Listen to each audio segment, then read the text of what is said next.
সমস্ত জনাকে আমার আল্লাহ মাফ করে দিয়েছে। আর একটু জোরে বলে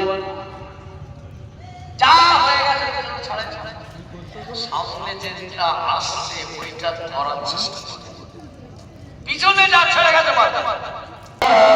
আমার সাহাবাকে শুধু মাফ নয়, আমার আল্লাহ পাক এত খুশি হয়ে গেছে, জীবনের সমস্ত গুনাহ মাফ করে দিয়ে আমার আল্লাহ পাক দুটো জান্নাত নসিব করে দিয়েছে। আমরা সেই জায়গায় এসে বসেছি। আমি কেন সতর্ক জানাচ্ছিলাম এই সামান্য জিনিসটা, সামান্য খোদাই নয়, এছাড়া কিছু নেই।